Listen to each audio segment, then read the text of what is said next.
Push Pull Legs online coaching is open.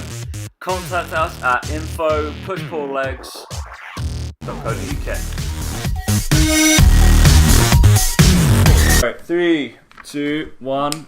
We're back with Judd. You're back. Cool, guys. Right. Oh, so yeah. let's get into. So we've done the health and fitness stuff now. Kind of talked about that. We know that's training. We know what nutrition is. We want to get to know a little bit more about Lawrence Judd, the man, the myth.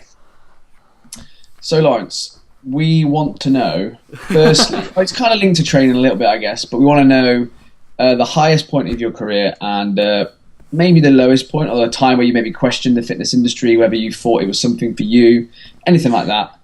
Highs and lows. You've all been there. Okay.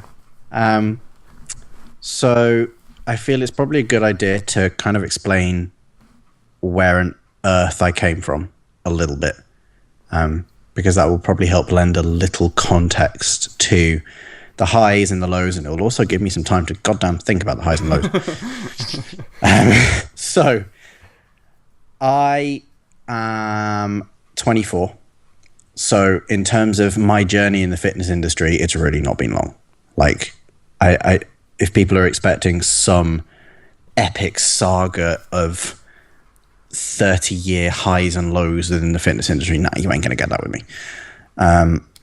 I first stepped into a gym when I was 15 or 16. I believe it was a gym in Center Parcs. Ooh. My dad went, yeah, let's take you to the gym. I was like, okay, cool. And I did some stuff on machine. There, like Eleiko bars, bumper plates, everything. Yeah, I discovered in that gym that the shoulder press machine was really hard. Put it that way. I didn't like that one. So then I went to university to do chemical engineering, which has absolutely nothing to do with anything that I do now, apart from it taught me to make a really nice spreadsheet. And kind of some of them... Vital. Yeah, some of the more kind of meta skills of like time management and project management and stuff like that. But I don't use partial differential equations in my everyday life. Thank God, because they're terrible. Because as a nutrition coach, I do every day, so I don't know why you wouldn't. Oh really?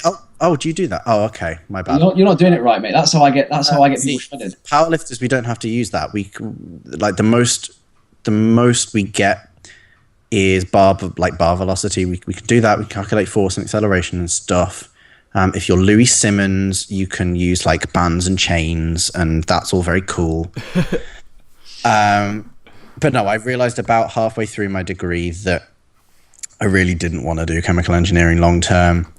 But in an extraordinary display of the sunk cost fallacy, I decided to stick it out. Because at the very least I'd have some paper with my name and Master of Chemical Engineering on it, which is hilarious. And then I, due to my ability to read scientific papers, started reading a whole bunch of them, started figuring out kind of what was what based on the current scientific evidence, and started, for want of a better word, calling people out on social media. I would go to the people who were speaking complete rubbish, and I would flame them publicly. Now it's kind of a double-edged sword. It's not something I'm like proud of, but at the same time, I don't regret it because it's actually how Luke and I met. To answer the actual question, in terms of highlights and lowlights, I'll start with the lowlights. Lowlights for me are definitely looking back at the stuff I used to say and the stuff that I used to tell people and just thinking, oh, really? But at the same time, that's nice because I'm like, look, I've clearly come a long way. I'm not saying that stuff anymore. Not going to be the second guest to, about 4 years ago, advocate just paleo diets, eh? No, I never did that. I never went full CrossFit. But what did I used to do? It was more the training stuff. Like when I actually started working with people, it was at the time when like I knew what macros were and stuff. So I effectively just went, here's the macros, eat the macros. Which again is, you know, can be good, can be bad. But the training stuff, oh my God, I look back at or just kind of recall vaguely some of the stuff I used to send people, and no, just comparing them to the programs I write now. I'm not saying the programs I write now are perfect, but they're a long way from what I used to write. So it's just the embarrassment of knowing where I used to be. I think is probably I with that a little bit. I think, yeah, we all improve our knowledge to a certain degree. But I'll be really honest with you. I think you've really got personal there and opened up, which is to be honest. Like I said, that's pretty good. And I'll be honest. Like so, I first heard of you because I remember sitting with my very good friend now. And other coaches sat around, and it was almost this kind of, not fear, but almost this kind of like, oh, don't post that because there's no study for that, and Lawrence Judd's going to have a go at you. And it was obviously a while ago. Right? It was a while ago now. But thankfully, I don't think anything I posted ever got trolled. But I know of people who have felt your wrath in a way, and for me, we always used to sit back and have that bit of respect for someone who actually would do that, because the industry, as we know, people just don't do it, right? No. Or they didn't do it, and for people to come actually out and go, well, where's your evidence for suggesting this? It's just your opinion, kind of thing.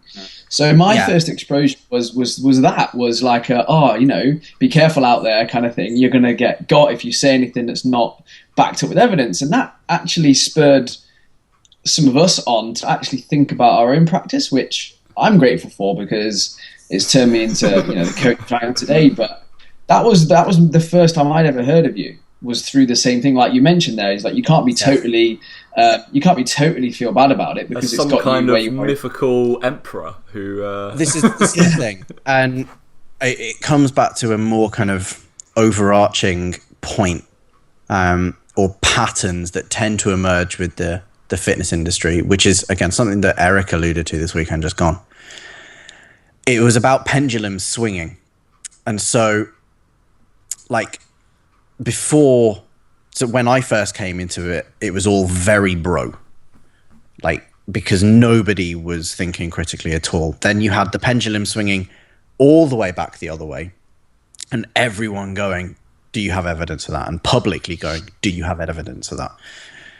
And now it's swung a little bit back towards the middle, where people are a little more inclined to practice some of the more kind of soft skills of coaching, or place a bit more weight on the soft skills of coaching. I think in terms of the actual coaching aspects, people needed to pay far more attention to the fact that they were working with people and real people. And that is, I think, where the bros, if I'm going to use that word in inverted commas, had it a bit better, because the state of personal training at the time was people tended to go to personal trainers because they either wanted your more kind of boot camp military style instructor, which, let's face it, a bodybuilder / your more classic personal trainer is going to give you, or they were bodybuilders looking to go to an unnamed gym in somewhere in London. I won't name them because they've threatened to sue anyone and everyone on unbelievably shallow ground. From people that I've turned down interviews and jobs looking to come to my gym. Probably. You go to them and they do some things, and you then turn out looking amazing in 8 or 12 weeks. So I think that at that point those people had it a bit better, because they were dealing far better with the psychology stuff, and they were just beasting people, and they were providing them with a sufficient stimulus to transform, and that's cool. But then I think the the terrain of personal training has changed to the extent that people aren't looking for that quite so much anymore. People are looking for longer duration results. People are looking for more kind of sustainable results, because we know that losing weight is easy, keeping it off is the hard bit. And that's, I think, starting to filter down through the public a little more now. So, yeah, I mean, my lowlights might sound pretty high relative to a lot of people's, but I think that's because, again, I've not been in this industry for a very long time. I'm sure there are going to be some low points to come. And there'll be a lot more high points, I'm sure. So I'm planning on it. I hope so. Let's go completely random question. One I like to ask people. If you could eat any animal for the rest of your life and only could be that animal, what would it be? So you've got swine. Obviously, you get bacon and pork chop and kind of any kind of pork rib. You got beef. Obviously, cow. You could go. Okay, so Tom's really insulting your intelligence here. You've got fish. We'll call seafood everything because it's just seafood. So you got chicken. Okay, so in terms of me clarifying, is this I am eating exclusively only that animal for the rest of my life ever, or I'm eating my normal diet, but if I have meat, it can only be that animal? You can have your normal diet, but you have meat, that's your only animal. Obviously, you can have any variants of that animal, but... yeah, interesting. Cut, I say. Yeah. Interesting. Okay. Do derivatives from that animal count? Like, obviously, if I'm eating only bovine sources of animal, to use your terminology, do things like cheese and milk and whey, are they included in that, or are they separate from that? They're not. And similarly with poultry, the flesh of, let's say. Just the flesh. Yeah. In which case, it would be animals of the bovine variety. Bovine, I believe. Strong. Yes. Dan, So, have you got thoughts on that? Yeah, I probably would go with, if I had to, would be a pig.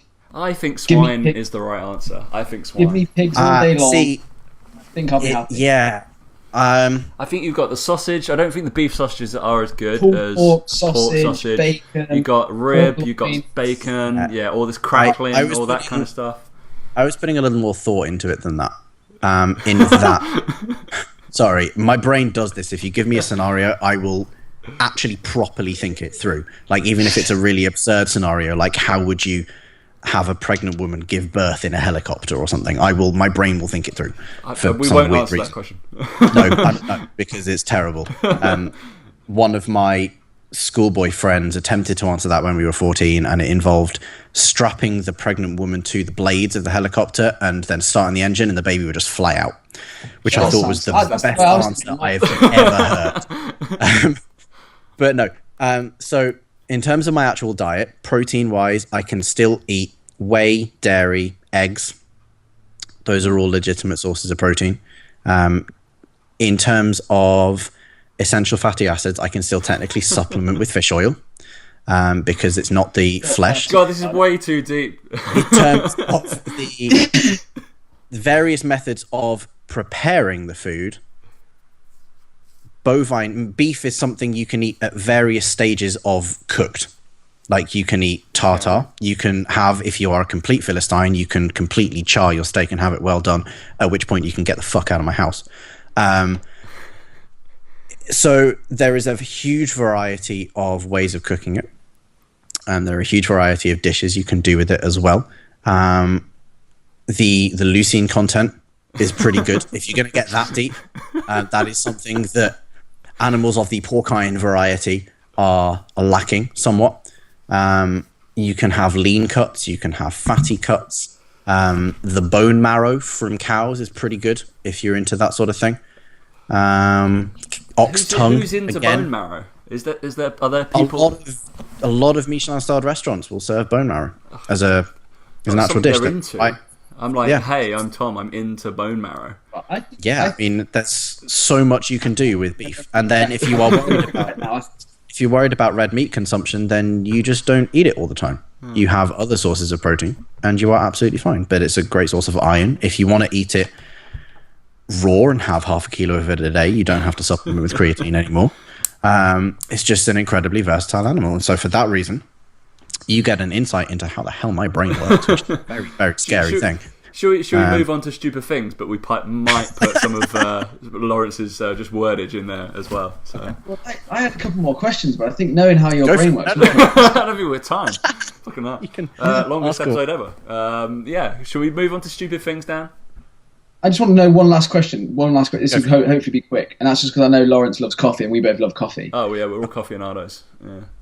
In terms of coffee regions, where is your favourite region usually? Where do you most of the time get your coffee from in terms of region?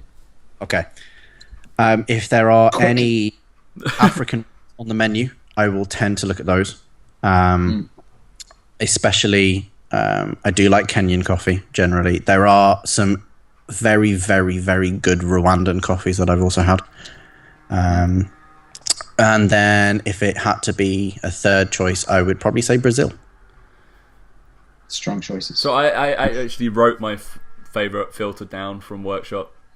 Well, actually, that's source places. Los Altres from Guatemala. Yeah. Guatemala's an interesting one. Interesting. I've recently a lot more Colombian, Guatemala and that kind of region is very nice. But then, Kenya and Rwandan's also good. I tend to find that the South American ones tend to be a lot more kind of chocolatey. So if you're into that sort of kind of flavor palette, then the South American ones, they're probably right up your alley. But the African ones, especially if it's kind of summery like now, I tend to like the lighter roasts, the slightly fruitier things. They're really, really nice through like a cold brew or brewed over ice. Strong. Really good. So, yeah. Cool. Stupid things on the internet, Daniel. Stupid things on the internet. Hit me. Ooh, that sounds like bollocks. Probably because it is. Stupid things on the internet this week. We're going to recap, because we thought Lawrence would bring his own, but he doesn't like calling people out too much. Yeah, apparently. He's had his time. He's had his time. He's done that. Yeah. So basically this week, Tom, you've had we thought we'd have have a recap. Nice conversation, haven't you, with the guys at the altitude masks? My sister actually tagged me in their sponsored link or whatever it was, and I think she knew my stance on it. And then I decided there was one guy that was like, "Oh, how much are they?" And then I wrote on the thing, I was like, "Are they on sale because they don't work?" And I actually got a reply to that message saying they do work. I mean, how could I not? That level of persuasion just kind of threw me a little bit. And so Absolutely. I decided to post a study that a good guy, Nick Grantham, shared with me. Was basically an outline of study of some like army cadets using them, and basically be all and end all of the study. They do not work. We know that. We're all smart guys. If you go back and listen to some of the episodes, we know we've ranted about them a little bit before. And I'm waiting for the rebuttal, but it's very nice that I got a first answer. You won't get a response. I don't think I'm going to get a response. Judging by the article that they put out on their sponsored link was completely anecdotal. They used words like, "I really felt like my lungs were getting better and getting bigger," and it really you can feel it. If you can feel it means it's happening. Daniel, somebody's been attacking you as well, or attacking. Have they? Who's been attacking me? There's a guy right behind you with a knife now. Yeah. Who's your upper sidle figure guy? Oh yeah, no, he's not attacked me. He actually commented saying that everything was hunky dory and that my protein pancakes looked epic. So yeah, no one has to get me anymore, really. I thought he was calling you out on you weren't losing enough weight because you weren't having apple cider vinegar in the morning. No, I have it every morning. So it's fine. Good. Yeah, I'm on track. Fine. So you don't get called out because you don't work for a certain company anymore, basically. Possibly, yeah, that could be more than likely the reason. Yeah. And also, you've stopped calling out, Laura, so it's kind of like, well, that's it. Done. Yeah, I actually, it was a big point for me. I actually called someone out in a private message which is a big step for me. That's a big step. Because they said that long duration running makes you fat. Oh, don't get started. Argument, We've already gone on and off. I think we could be here for another hour talking about this shit.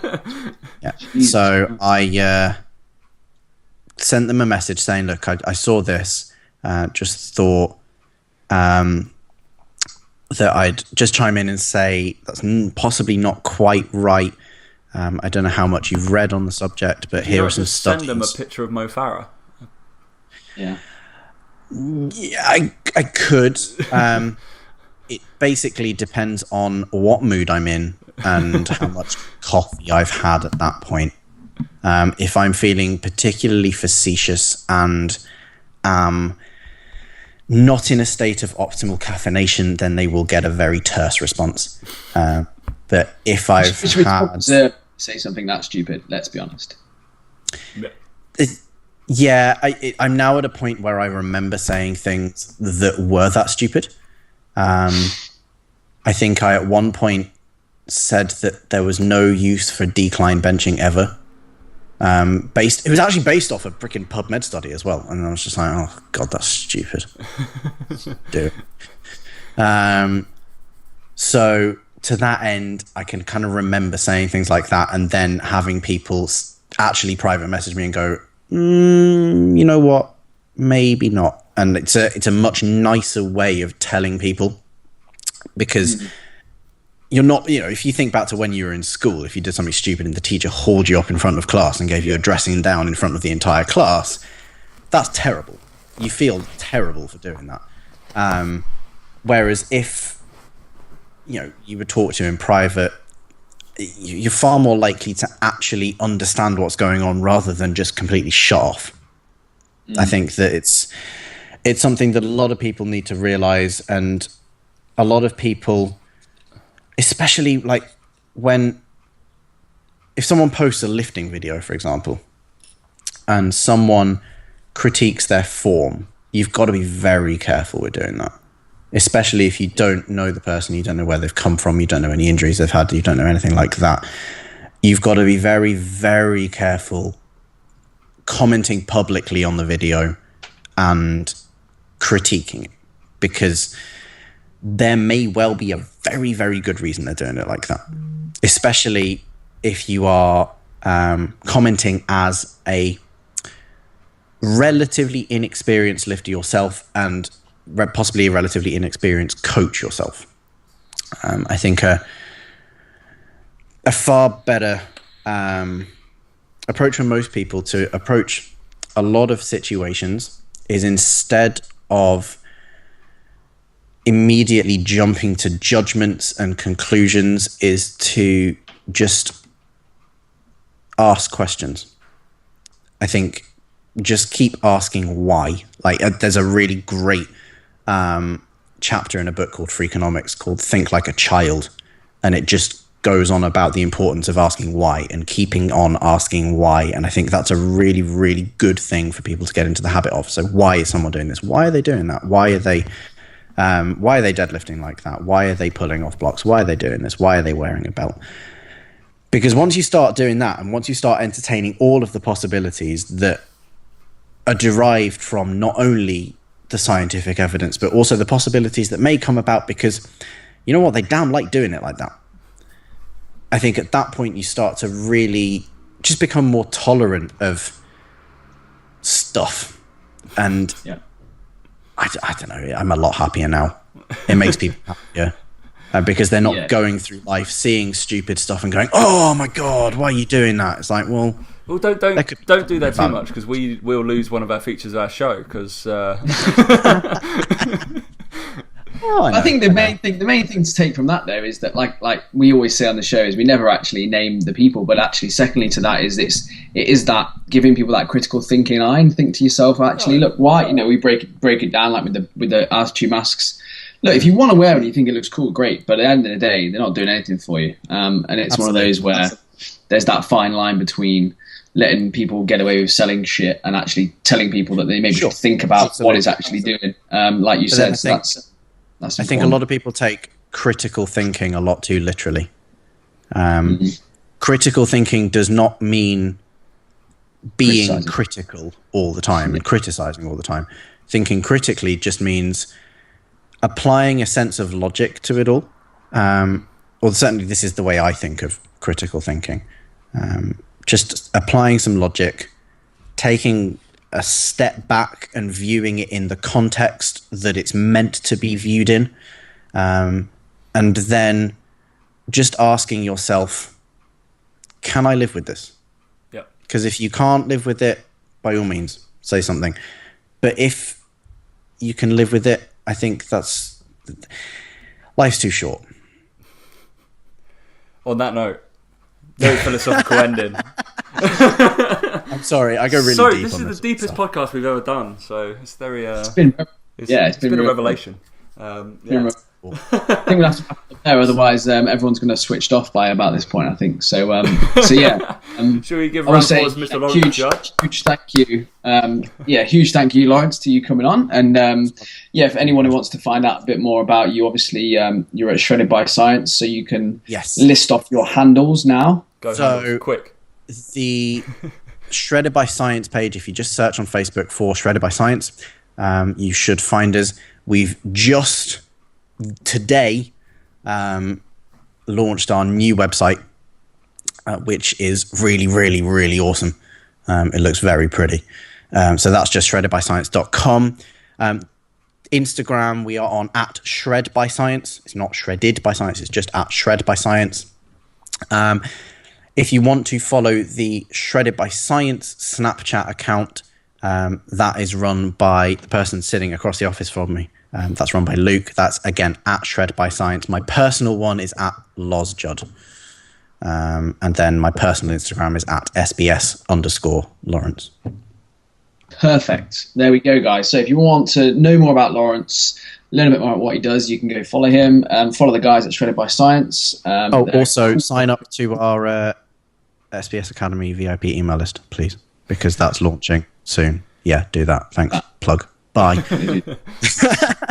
Definitely do that. If you need any education, guys, then there's a good place to go for you. It's one that we recommend and one that we know people that have been through it and they speak very highly of it. So that's all good. Me and Tom will still be here next week, battling. We got some cool guests lined up. Should we say who they are, or I don't know? Not today, because I don't listen this far into the show, Tom. If you want to listen to any more podcasts with me, I run Shredded by Science Radio. So if you, again, go on our new website, there's a specific page just for that. You can listen to all of the episodes directly on the website. Alternatively, I'm on iTunes. I'm on iTunes? SBS Radio is on iTunes. Again, if you just search for Shredded by Science Radio, you'll find us. We've had a ton of awesome guests. And then occasionally you just listen to me and my co-host ramble about some stuff, which is pretty cool. We like it. It's always good. Always fun. Strong, guys. Awesome. Wrap it up. Well done. Yeah, beautiful. Have a great week, everyone, and we'll catch you next week.